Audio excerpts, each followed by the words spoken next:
Hello my dear students, I Sanjay welcome you once again in this channel, and in this video we will understand sources of history.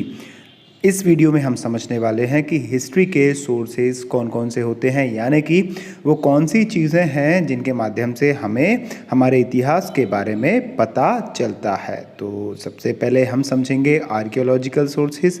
Archaeological sources मतलब कि जो material जो हमारे past में हमें मिले हुए हैं, लाइक पोट्री, जो बर्तन हैं, मोनूमेंट्स, जो स्मारक हैं, जो हमारी बिल्डिंग्स हैं, बड़े बड़ी इमारतें हैं, महल हैं, टूल्स हैं, हथियार जो अभी हमारे पास म्यूज़ियम्स में रखे हुए हैं, जो ज्वेलरीज़ हैं, गहने उस ज़माने में जो किस तरह के हुआ करते थे, वो अभी भी हमारे पास हिस्टोरियंस के पास अवेलेबल हैं। तो इन सभी चीज़ों के माध्यम से हमें हिस्ट्री के बारे में पता चलता है। तो ये सारे के सारे जो सोर्सेस हैं, archaeological sources include buildings, monuments, tools, pottery, artefacts, jewellery and items that may have been used by the people of that period.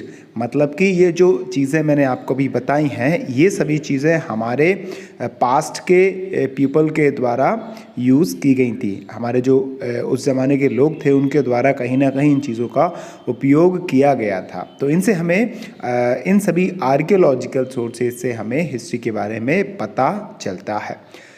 Students, समय के काल में बहुत सारी चीज़ें पास्ट की ज़मीन में दब गईं। बाढ़ आई होगी उस एरिया में, किसी भी तरह से वो ज़मीन में दब गई हैं। तो जो हमारे आर्कियोलॉजिस्ट थे, उन्होंने उसकी खोज कर उस एरिया को खुदाई करके उन चीज़ों को निकाला और उसके बाद उनकी स्टडी की, साथ ही बहुत सारी इन्फॉर्मेशन उसको उन चीज़ों के बारे में मिली। और इसके साथ ही स्टूडेंट्स, हमारे आर्कियोलॉजिस्ट्स ने खुदाई करके जहाँ से ये रिमेन्स को प्राप्त किया है, उस एरिया को हम आर्कियोलॉजिकल साइट कहते हैं। So my dear students, I think आप समझ गए होंगे कि आर्कियोलॉजिकल सोर्सेस क्या कहलाते हैं और आर्कियोलॉजिकल साइट किसे कहते हैं। It is important to note that the archaeological sources are physical and direct sources of history and therefore can not be altered. Students, जो हमारे आर्कियोलॉजिकल सोर्सेस हैं, उनके बारे में हमें एक चीज़ नोट करनी चाहिए कि ये सारे के सारे जो सोर्सेस हैं, आर्कियोलॉजिकल सोर्सेस हैं, वो फिजिकल हैं, जिनको हम टच कर सकते हैं, देख सकते हैं, और हिस्ट्री के डायरेक्ट सोर्सेस हैं। तो इसीलिए हम इनको बदल नहीं सकते हैं। इनके बारे में जो इन्फॉर्मेशन हमें मिलती है वो काफ़ी हद तक सच होती है। हमारे कुछ आर्कियोलॉजिकल सोर्सेज के एग्जांपल्स हैं। हमारा पहला एग्जांपल है मोनूमेंट्स एंड बिल्डिंग र्यून्स। स्टूडेंट्स, पुराने समय से लेकर आज तक के समय में हमारे देश में जो मॉन्यूमेंट्स हैं, जो स्मारक हैं और जो खंडर पड़े जो हमारे बिल्डिंग हैं, भवन हैं, वो जीते जागते इतिहास के सबसे बड़े गवाह हैं, सबसे बड़ी निशानी हैं। और हमें इनसे एक स्थायित्व पता चलता है। जो मॉन्यूमेंट्स और बिल्डिंग्स हैं वो हमें हिस्ट्री की स्टैंडिंग टेस्टिमोनी प्रोवाइड कराते हैं।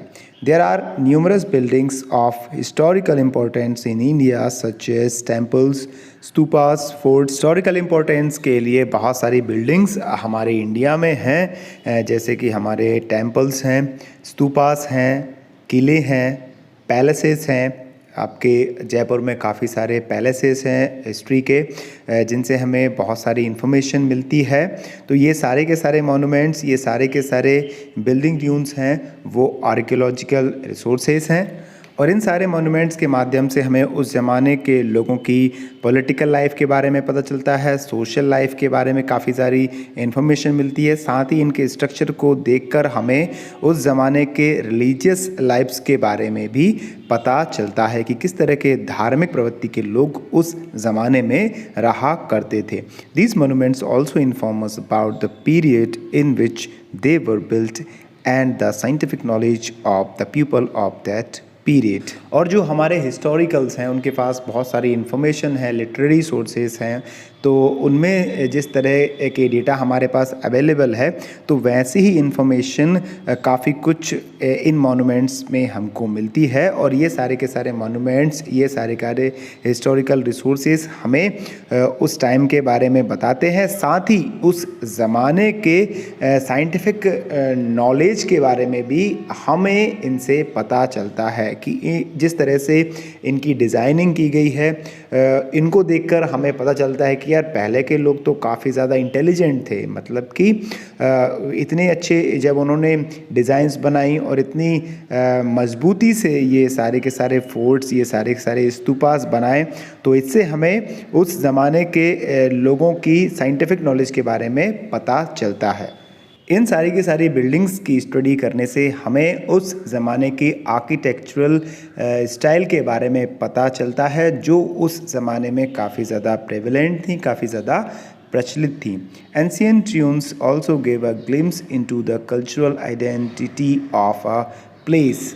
एंशिएंट ट्यून से हमें किसी जगह की कल्चरल आइडेंटिटी का भी पता चलता है, सांस्कृतिक पहचान भी हमें किसी जगह की इससे होती है। For example, the Ajanta caves in Aurangabad Maharashtra are full of sculptures and paintings. Example के तौर पे हम जो महाराष्ट्र के औरंगाबाद में अजंता की गुफाएं हैं, उनमें जो पेंटिंग्स बनी हुई हैं, वो पेंटिंग्स उस ज़माने के लोगों के कल्चर के बारे में हैं, किस तरह की संस्कृति को वो लोग अपनाते थे, किस तरह का पहनावा उस ज़माने के लोगों का था।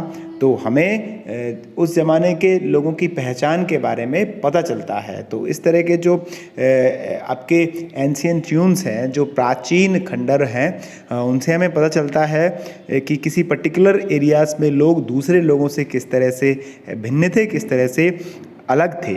हमारे इंडिया की कुछ केव्स में तो बुद्ध की बहुत सारी स्टोरीज़ उसमें उतारी गई हैं। पूरी की पूरी कहानी उसमें आपको पेंटिंग्स में पता चल जाएंगी। कुछ पेंटिंग्स ऐसी हैं कि उस ज़माने के जो विविध रिप्रेजेंटेशन हैं लोगों की, मतलब कि ज्वलंत मुद्दे थे, वो भी इन पेंटिंग्स में उतारा गया है। काफ़ी अच्छी तरह से कब्ज़ करके इन गुफाओं में उस ज़माने के लोगों द्वारा ये पेंटिंग्स की गई हैं, ये कलाकृतियाँ बनाई गई हैं।